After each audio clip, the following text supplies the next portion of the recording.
Hey, what's up, guys? Tyson Robinson here.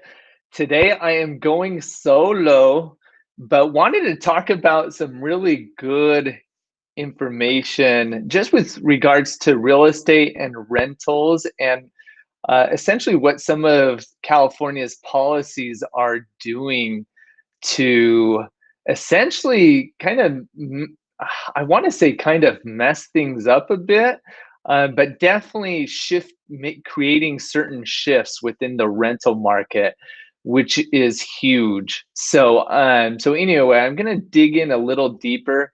I'll try to just keep it pretty direct and to the point. At the same time, of course, with regards to my stance on it's more my stance on the policies and stuff is probably well, anyway, you'll kind of see as I kind of jump into it a little bit more.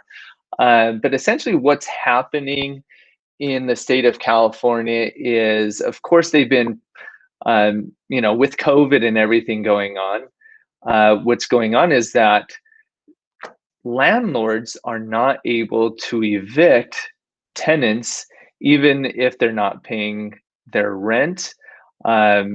Tenants essentially have a lot of rights. It's very tenant heavy.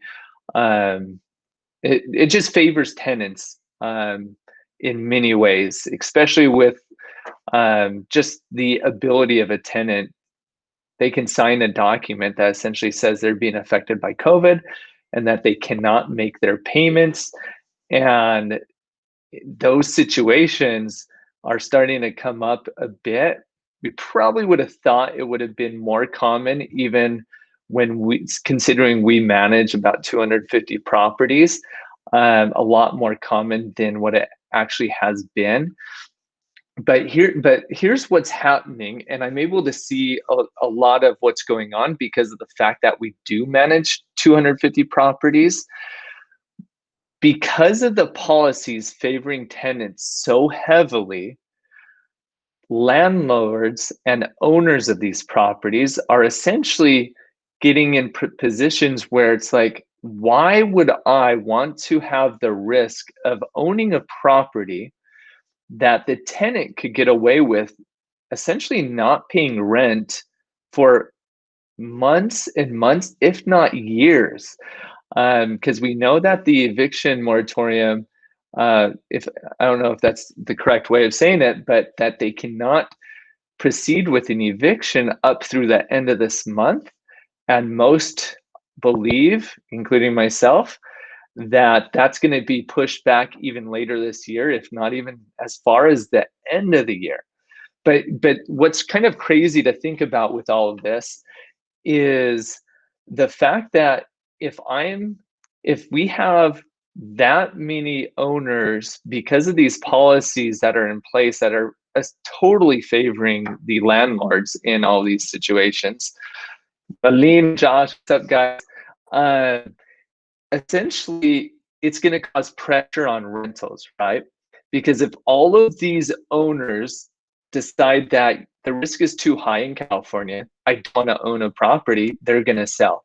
And that's what we've been experiencing essentially since the time of COVID. We're seeing more and more of our owners deciding to sell their properties rather than re-rent them.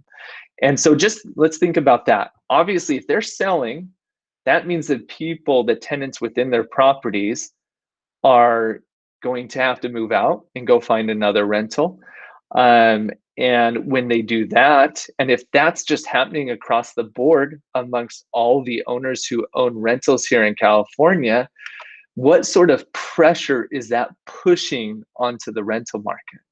What that does is it creates more demand, but at the same time, rentals are more scarce, right? So because rentals are more scarce, there's more demand, there's this frenzy for rentals. Most of the rentals that we put up by day 1 or 2, we've already got multiple applications, 5, 10, 15, 20 applications. Crazy demand on these rentals, right?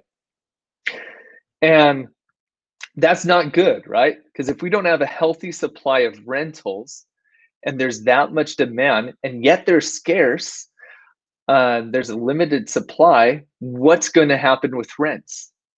right? They're going to move up.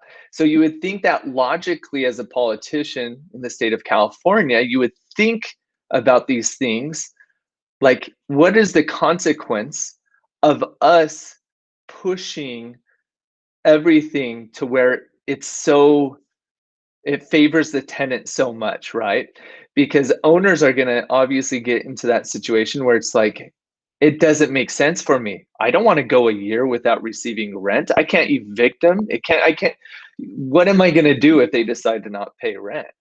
And with with them being really limited in terms of just what the state allows us or just owners in general to do, it puts them in a really tough spot. They're selling. So tenants are trying to get into these limited amount of rentals. And so what used to be $2,300 as a rental is now renting for 25, 26, 2,700. We're $3,000 is on the horizon in terms of just becoming the norm. I remember when the norm went from in the thousands, meaning 1,800, 900, and then going up to 2,000. I was like, dang, everyone thought like, dang, 2,000, you're crazy, you're trying to rent this place for $2,000. That's nuts. But now the norm is 2,000 is like nothing. 3,000 is becoming the norm, and it definitely is going to be sooner than later because of the, in my opinion, horrible policies of the state of California. And the really interesting thing is that state of California is supposedly wanting to create more affordable housing, right? But the reality, their policies are pushing real estate not only on the sell side, but also the rental side to where rents are going up, up, up, and up. And so affordable housing is just going out the window, right? Like it's just you can't even find. There's this rental project um, off of Newport in Menifee. I was talking to a friend about, and he was saying that that they've bumped up prices $300-400 just in the last number of months because of the crazy demand. So it's kind of nuts to think about, but as you break it down and just think about the consequences of what the policies are causing in the state of California, it's really going to, mess things up quite a bit to where we're not going to have very much affordable housing. If anything, things are getting worse. And of course, it seems like a lot of times politicians create certain policies that actually make things a lot worse. And at the end of the day, as much as they preach affordable housing, the reality of their policy does the exact opposite, right? I think a lot about even the very trending video and just the trend of everyone leaving California, right? And what is causing this trend of so many people to want to leave California? And a lot of it has to do with a lot of the policies that are in place or have been put in place, or which is whether it be tax or anything else, or the homelessness issues in the various cities, along with just high state income tax.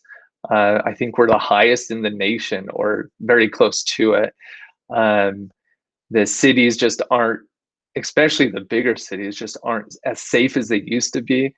And to where just a lot of people are moving out of state. And of course, we're still seeing good demand here, especially in the Temecula Valley, and seems like some other areas where that demand maybe in the bigger cities isn't quite the same as it usually is, just because of COVID and the consequences of people being able to work virtually, and now they're looking for more affordable areas to live. But it's also interesting to see that I believe California is in the bottom three in terms of people having California as a destination coming from other states. And it's also very interesting to see that the common thread is like, there's multiple states that I think we're all hearing people move to, whether it's Texas, Tennessee, Idaho, Arizona, Utah, a lot of other states in places that are just flourishing right now because they have better policies in place in California. And it's sad because California is quite an amazing place, right, to live. We've got the beaches, we've got great weather, and just so many amenities here. Yeah, we still have some beautiful mountains and lakes. Not so many lakes right here in our area, but still just such a great place to live. And so just wanted to dig in a little deeper into the rentals and what we're seeing. Another interesting thing about rentals, and Javier, thanks for chiming in. Yeah, rents will always go up, guys. Which even in the downturns, economic downturns or depressions, even in those times, usually rents stay either steady or actually even go up sometimes, because what happens during those time periods is that obviously a lot more people lose their homes, and in those situations they obviously go to rentals until they get their feet back on the ground and are able to purchase again.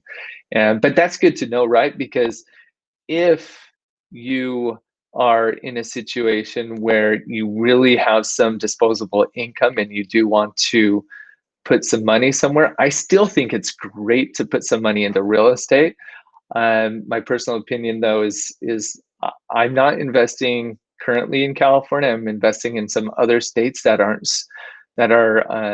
just make more financial sense. Number one, and number two, in terms of policies, obviously it makes more sense to invest in other states as well. Because I'll just share one of our clients, and we don't actually even manage their properties, but they have multiple properties here in Murrieta, and we were helping them because they want to go ahead and sell it for a lot of the same reasons we just discussed. And of course, so we delivered a notice and all of that good stuff. But the reality is, what they ended up doing is they sent us the COVID, I forget what it's called, but it's essentially the COVID disclosure sign stating that they're being affected by COVID and so on and so forth, and that they're not in a position to vacate the property. And so they're in a position where they have zero income from that unit, and they're going to have to wait until that's lifted. Is it going to be the end of the month? We're not sure. I believe it's going to be extended. Most people believe it's going to be extended. But again, it's like, how horrible a position to be in, to where you have a property, you're not getting income, and depending on your financial situation, if you own one or two, you might not have that sort of disposable income where you can just pick it up and make those payments up until they make those payments. So it's a real travesty, essentially, to see how policies in California are just really, I would say, adversely affecting the real estate market and rental market. I think any sort of quick increase, whether it be on the real estate side or on the rental side, is not a healthy market, right? Like, I think a healthy, strong market is that you just kind of see gradually and steadily move upward. But when you hear about rentals jumping up $200, $300, $400 in a matter of months, that is not a healthy market, and that really just calls for a bit of chaos, I guess you could say, just in terms of what's going on. So anyway, just wanted to share those couple of things. I think I'm going to go ahead and just cut this us short. If you have any comments, questions, or anything, I'd love to answer any sort of questions when it comes to rentals. Another cool thing to know, just from the ground level here in Temecula Valley, we're extremely fortunate. In Temecula Valley, of 250 properties that we manage, we have only had issues with maybe one or two at any given times. And this is ever since the pandemic, meaning everyone's paying their rent, which is awesome, right? I hear the horror stories, but I think overall, just in Temecula Valley, we have some amazing people that live in Temecula Valley, and most are extremely responsible. Meaning that, with regards to rent, it's a priority and they make sure they pay their rent. And so definitely fortunate in that regard. So I just thought that might be a common question that might come up. It's something that people ask me a bit, is like, are we seeing 10% of our owners, or sorry, our tenants not paying? The reality is no, almost everyone's paying. I think Temecula Valley, we're fortunate to have a lot of just great people, great family that have steady incomes, um, and they make sure they make their rent payments and so forth. But it's also sad too, right? Like, I feel bad for a lot of these tenants that are having to get into the market because of these policies, and they're finding out that they were paying $2,200 a month, and to get something comparable they have to pay $2,800, if not more sometimes. And it's like, it's crazy. It's going to put some financial strain on those people that are currently renting. And so it's also a great idea, obviously, if you're in a situation like this, is see if it just makes sense for you to purchase the property, and or just purchase in general, because that is the best way, obviously, to eliminate that risk of having rent raised on you on a regular basis, is by purchasing, getting in a 30-year fixed mortgage where yeah, you might be feeling like you're really pressing, just in terms of making that payment, because it's might cost you a bit more to purchase than to rent currently. But I'll tell you this, 5 years down the road, 10 years down the road, I can almost guarantee you what you're paying on your mortgage is going to be less than what you're paying on rent, especially in the current climate where rents are shooting up very quick. And so that's just one of the many other reasons why it is important to purchase a home. It's a great way to create wealth, but it's also a great way to make sure you keep a payment that you're comfortable with over the long term, and that doesn't continually increase over time. Because I think historically, rents for the last 50 plus years have only gone up, and rarely take any sort of dips. If anything, they'll settle for a bit and then they'll continue to go up. So again, that's why I wanted to talk about this. It's kind of crazy to think that we're seeing these crazy increases right now. But I think it truly has to do with a lot of the policies in place in the state, and even in the federal, federally. What they do obviously does have effect within our market. We got to obviously think about those things and continue to kind of see it down the road. Like, what else is that going to do? So do you think those rents that have jumped up $300, $400, $500 these last few months, are they going to adjust them down to $300? Probably not, right? Because we're not seeing any sort of relief with affordable housing, nor with supply of rentals, because owners are selling. Owners are smart, right? Like, if policies don't favor them, they're going to leave. It's just like the exodus out of California. If the state has bad policies that does not favor the occupants, and I don't care if you're on the left or the right, just look at the policies. If you're paying the highest tax in the nation, state tax, and then you've got your federal tax on top of living in conditions that are hard that we're used to living in, just talking about homelessness, safety, and everything else, what are you going to do? You're going to leave. And what's that going to do? I'd imagine a lot of the people leaving are those people who have great incomes, great jobs. And we're also seeing a lot of the businesses leave the state of California. And it's going to continue to put even additional pressure on California, because that's going to mean less revenue, because obviously those companies, as we know, a lot of the tech companies, even huge tech companies, are moving to Austin, Texas, and other areas. So what's that going to do? Again, we're going to reduce the amount of revenue. Why are they not staying? Obviously, it's just policy that's being put into place to where they're being taxed, whether, or not only being taxed, but the policies that are being put in place are not attractive to big business. It's not attractive to individuals making money. It's not attractive to people that have great small businesses. And so if you look at it from that perspective, obviously the tax revenue is going to continue to go down. And it's just crazy to think about. Like, what's going to continue to happen is obviously people will continue to leave California. It's going to mean less tax revenue, but they're going to try to figure out ways to raise that tax revenue, even though they're irresponsibly spending what, in my opinion, our tax money. I think that's just government as a whole generally is not the most efficient when it comes to, and sorry if you work in government, but I love you guys. But if they're not that efficient with the money, then obviously what they're going to try to do is continue to raise taxes to offset all of the revenue that has left the state, whether it be from businesses or just a lot of people leaving the state. So anyway, it's food for thought, things to think about. If you don't already own a home, definitely I encourage you to do so. And if you are currently renting, talk to myself, talk to my team. We would love to help you out, figure out a game plan to get you into a home. If you're just tuning in to hear what I have to say, I appreciate you tuning in, guys. Hopefully you found it somewhat valuable information. I think it's key.